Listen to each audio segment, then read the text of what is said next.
Hello friends, இது உங்கள் KP cinema review. இன்றைக்கி நம்ம பார்க்க போகிற ஒரு இன்ட்ரெஸ்டிங்கான டாபிக் என்னென்னு பார்த்தீங்கன்னா, கர்மா. அது என்ன கர்மா? எல்லாரும் அதே மாதிரி பேசிக்கிட்டு இருக்காங்களே, என்னவாக இருக்கும் கர்மா? அது என்னங்கிறது இன்றைக்கி டீட்டெயிலாக பார்க்கலாம். ரொம்ப இன்ட்ரெஸ்டிங்கான டாப்பிக்கு, கடைசி வரைக்கும் பாருங்கள், ஸ்கிப் பண்ணாமல் பாருங்கள். இதில் நிறையா உங்களுக்கு தகவல் சொல்லியிருக்கேன். அது மட்டும் இல்லாமல் இந்த வீடியோவுக்கு புதுசாக வரவங்க தயவுசெய்து சப்ஸ்கிரைப் பண்ணிவிட்டு பாருங்கள். அப்போ தான் நான் போடுற அடுத்தடுத்த வீடியோ ரொம்ப இன்ட்ரெஸ்டிங்கான வீடியோவாக இருக்கும். அந்த எல்லா வீடியோவும் உங்களால் பார்க்க முடியும். அதனால் தயவுசெய்து சப்ஸ்கிரைப் பண்ணிட்டு பாருங்கள். வாங்க வீடியோக்குள்ளே போகலாம். கர்மானா என்ன? முதல்ல அதை பற்றி பேசுவோமா? கர்மானா என்ன? ஃபஸ்ட்டு அதை பற்றி பேசுவோமா? கர்மானா செயல். அதாவது நாம் என்ன செய்கிறோமோ அந்த செயலை தான் கர்மான்னு சொல்லுவாங்க. தூய தமிழில் சொல்லணும்னா ஊழ்வினை உறுத்து ஊட்டுன்னு சொல்லுவாங்களே, அந்த மாதிரி தான். கரெக்ட். கர்மாங்கிறது செயல். நம்ம என்ன செஞ்சாலும் அது நல்லதாக இருக்கட்டும், கெட்டதாக இருக்கட்டும், எது வேணா இருக்கட்டும், அந்த செயல் நல்லதோ கெட்டதோ, அந்த செயல் நம்ம செய்கிற செயல் அது திரும்பி நமக்கே வரும். இதுதான் ஒரே வேலையில் சொல்லணும்னா அவ்வளோதாங்க. இந்த கர்மா நம்மளை என்ன செய்யும்? இப்போ ஒரு உதாரணத்துக்கு ஒன்று சொல்கிறேன். முதல்ல கர்மானா, இப்போ நீங்கள் ஒன்று செய்கிறீங்க. இப்போ உதாரணத்துக்கு யாருக்காவது ஒரு உதவி பண்ணுறீங்க. எந்த உதவி வேணாலும் இருக்கலாம். யாருக்காவது ஒரு நல்லது செய்கிறீங்க. அது என்ன பண்ணும்னா, நீங்கள் கஷ்டப்படுற காலகட்டத்தில் நீங்கள் செஞ்ச அந்த உதவி உங்களை ஏதோ ஒரு ரூபத்தில், அவர் ரூபமாக வேறு ரூபத்தில், அதே நீங்கள் செஞ்ச நல்லது உங்களுக்கு திரும்பி உங்களுக்கு கிடைக்கும். நீங்கள் பரிசு கொடுத்தீங்கன்னா பரிசு கிடைக்கும், வேறு என்ன கொடுத்தாலும் கிடைக்கும். அதே நேரத்தில் யாருக்கிட்டையாவது நீங்கள் ஏதோ ஒரு பிரச்சனை பண்ணிட்டீங்க, ஏதோ ஒரு அவங்கள காயப்படுத்திட்டீங்க, இல்லை அவங்க மனசை காயப்படுத்திங்க, உடம்பை ஏதோ ஒன்று பண்ணிட்டீங்க. அது என்ன பண்ணும் தெரியுமா? அதுவும் உங்களை வேறு ரூபத்தில் ஏதோ ஒரு காலகட்டத்தில் இன்னொருத்தர் மூலம் இல்லை அவர் மூலமாகவே திரும்ப உங்களுக்கு அது திரும்ப கிடைக்கும். இதைத்தான் கர்மான்னு சொல்லுவாங்க. ஸோ இதுலேருந்து என்ன சொல்ல வரேன்?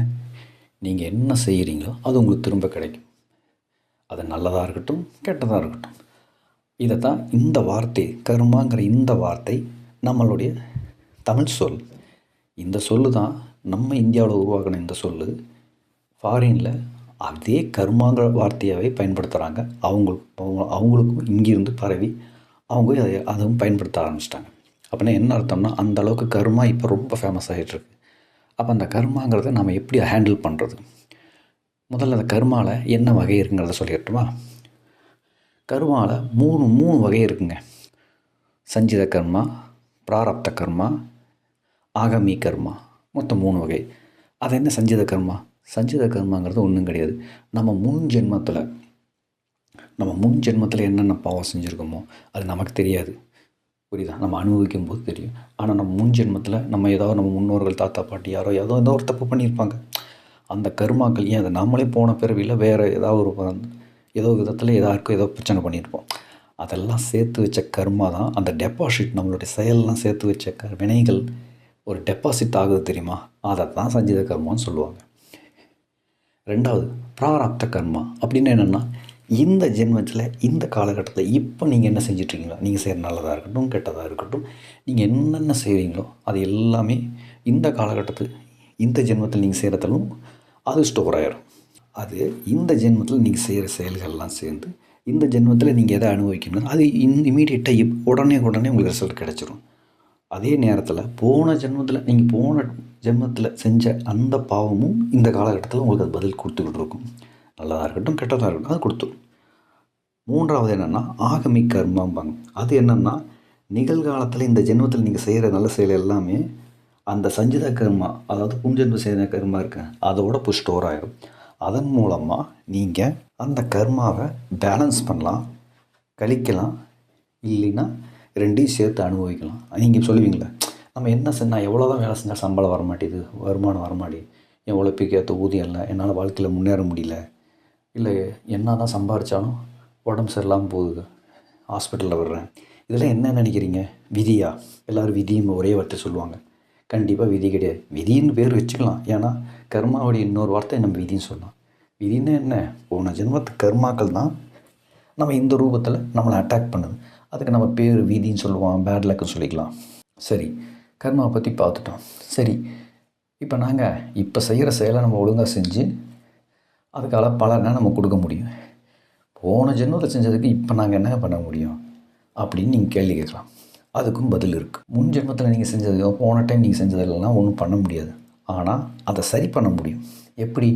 நம்ம கர்மாவை எப்படி கரைக்க முடியுங்கிறதுக்கு சொல்யூஷன் இருக்குது. முதல்ல நாம் நல்லது நினைக்கணும். கர்மா எப்படி ரிட்டர்ன் வருது? செய்கிறது திரும்ப வருது. அப்போ செய்கிறது நல்லதாக இருந்தால் நல்லது வரும், கெட்டது வந்தால் கெட்டது தான் திரும்பி வரும். அப்போ நீங்கள் என்ன பண்ணணும்? நல்லது செய்ய ஆரம்பிக்கணும். போனதெல்லாம் விட்டுட்டுருங்க. இப்போ நீங்கள் என்ன நினைக்கிறீங்க? மனசுக்குள்ளே நல்லது நினைங்க, எல்லோரும் நல்லா இருக்கணும்னு நினைங்க, பிரார்த்தனை பண்ணுங்கள், மற்றவங்களுக்காக பிரார்த்தனை பண்ணுங்கள். உங்களுக்கு பிரார்த்தனை பண்ணுறதோடு சேர்த்து நீங்கள் மற்றவங்களுக்கு பிரார்த்தனை பண்ணுங்கள். அடுத்தவங்க நல்லா இருக்கணும், எடுத்து விட்டுங்க நல்லா இருக்கணும், என் சொந்தக்காரன் நல்லா இருக்கணும், என் வீட்டில் இருக்கவங்க நல்லா இருக்கணும், எல்லோரும் நல்லா இருக்கணும். இப்படின்னு நம்ம மனசளவில் நீங்கள் நல்லது நினச்சிங்கன்னா அது உங்களுடைய செயல்லையும் வரும். செயல்லையும் நீங்கள் அப்படி செய்யணும். மற்றவங்களுக்கு உங்களால் முடிஞ்ச வரைக்கும் உதவி செய்யுங்க. புரியுதுங்களா? அப்போ முடிஞ்ச வரைக்கும் எல்லாருக்கும் நல்லது செய்யுங்க.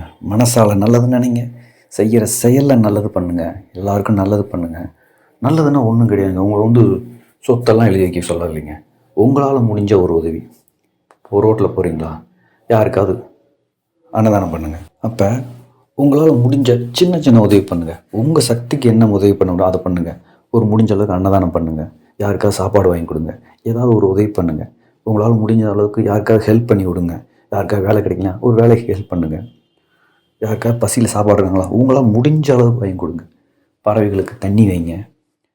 ரோட்டில் நாய்க்கு பார்த்தா ஏதாவது பிஸ்கட் கொடுங்க. இப்படி ஏதாவது ஒன்று. இதுதான் இப்படி தான் இல்லை, இப்படி உங்களால் முடிஞ்ச அளவுக்கு ஏதாவது நீங்கள் செய்ய என்ன ஆகும்னா உங்களுடைய கர்மாக்கள் குறைய ஆரம்பிக்கும். நீங்கள் செஞ்ச இதுக்கு முன்னாடி ஏதாவது தப்பு பண்ணியிருந்தீங்கன்னா இப்போ செய்கிற செயலில் உங்களுடைய கர்மாக்கள் குறைய ஆரம்பிக்கும். நீங்கள் சில மாதங்கள்லேயே நீங்கள் மாற்றத்தை உணர்வீங்க. மனசால் நல்லது நினச்சி செயலால் நல்லது செய்யும்போது உங்களுக்கு ஆட்டோமேட்டிக்காக உங்கள் லைஃப்பில் சேஞ்சை பார்ப்பீங்க. முடிஞ்ச அளவுக்கு மற்றவங்களுக்கு நல்லது நினைங்க, யாருக்கிட்டையும் கோவப்படாதீங்க, அன்பாக இருந்து பழகுங்க, ஒரு அன்பான வார்த்தையை பயன்படுத்துங்க. உங்கள் எண்ணம், வார்த்தை, செயல் எல்லாத்துலேயுமே நல்லது ஆடாக அது உங்கள் வாழ்க்கையில் திரும்ப வரும். உங்கள் லைஃப் சேஞ்ச் ஆகிறத நீங்கள் உணர ஆரம்பிப்பீங்க. இது தாங்க கர்மா களையிறதுக்கு வழி. இன்னொரு கர்மா களையிறதுக்கு இன்னொரு வழி சொல்கிறாங்க. கடவுள்கிட்ட சரணாகதி. சரணாகதின்னா என்ன தெரியுங்களா? நம்ம செய்கிற எல்லா செயலையும் என்னோடதல்ல, நம்ம செய்கிற எல்லா செயலும் கடவுள்னால தான் நடக்குது. எனக்கு கிடைச்ச நல்லது கெட்டது எல்லாமே கடவுளால் தான் எனக்கு கிடச்சிருக்கு.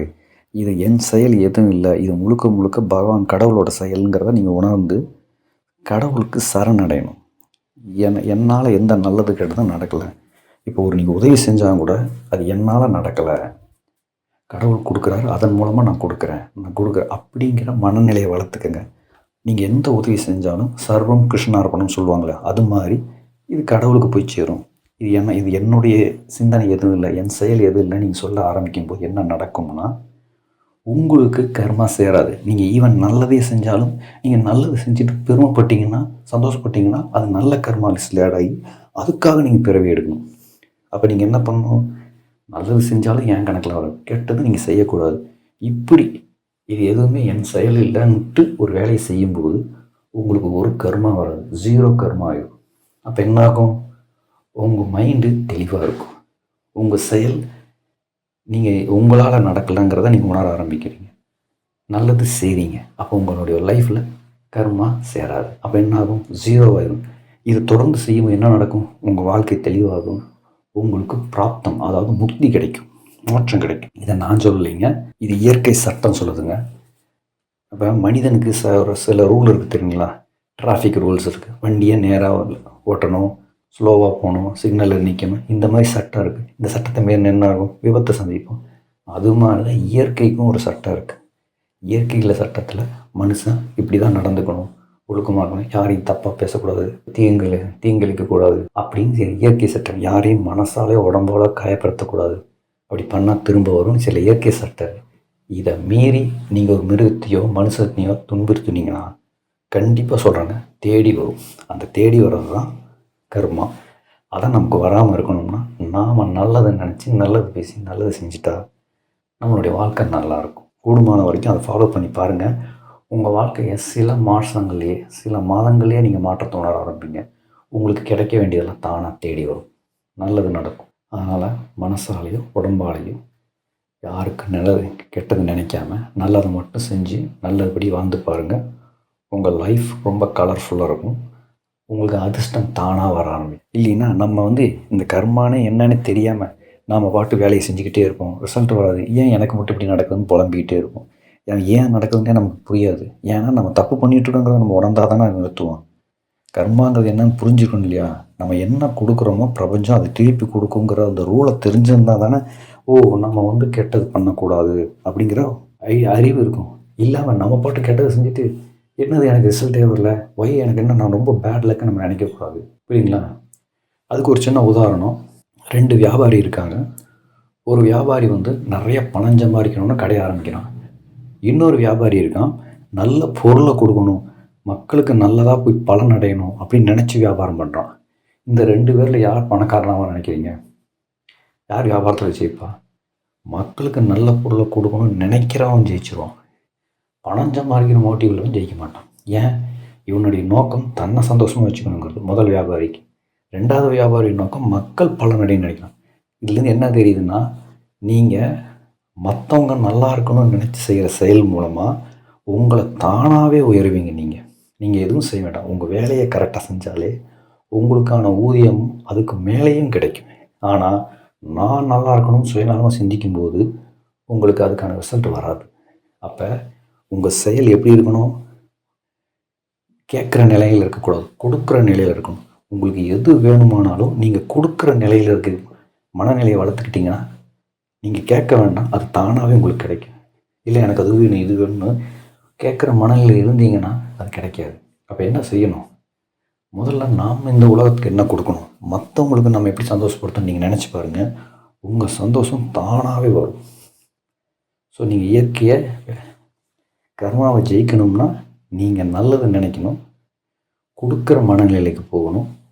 இப்போ கிடைச்ச வாழ்க்கையில் திருப்தி அடையணும். கிராட்டிடியூட், ஒரு நன்றி உணர்வை காட்டணும். நன்றி உணர்வை காட்டு. இப்போ உங்களுக்கு ஒரு கஷ்டம் இருக்குன்னா, என்னை விட பயங்கரமாக கஷ்டப்படுறவங்களாம் இருக்கான், இந்த வாழ்க்கை சிறப்பாக இருக்குது, ஆனால் இதை நான் இன்னும் எப்படி சரி பண்ணிக்கிறது அப்படின்னு ஒரு பாசிட்டிவாக நினைங்க. இருக்கிற வாழ்க்கையிலேருந்து நல்ல சிறப்பாகவும் போவீங்க. ஆனால் இருக்கிற வாழ்க்கையை புலம்புனீங்கன்னா அது நன்றி உணர்வு காட்டாத மாதிரி இருக்குது. இருக்கிறதுல பெஸ்ட்டை வச்சு சந்தோஷப்பட்டுட்டு, ஆனால் அதை அப்படியே சகிச்சிக்க சொல்லலை, அதுலேருந்து எப்படி சிறப்பாக வர்றதுன்னு யோசிங்க. அது தானாகவே நடக்கும். கிராட்டிடியூடாக இருங்க. மற்றவங்க நல்லா இருக்கணும்னு நினைங்க. மற்றவங்களுக்கு நம்மளால் என்ன நல்லது செய்ய முடியும்னு நினைங்க. உங்கள் வாழ்க்கை தானாக உயரும். கர்மாவை நீங்கள் ஈஸியாக கரைச்சி நல்ல கர்மாவை அடைஞ்சிங்கன்னா முக்தி மோட்சம்னு உயர்நிலைக்கு வரலாம். இந்த வீடியோ உங்களுக்கு பிடிச்சிருந்தா லைக் பண்ணுங்கள், ஷேர் பண்ணுங்கள், மறக்காமல் சப்ஸ்கிரைப் பண்ணுங்கள். மீண்டும் அடுத்த இன்ட்ரெஸ்டிங்கான வீடியோவில் உங்களை நான் சந்திக்கிறேன். பாய்.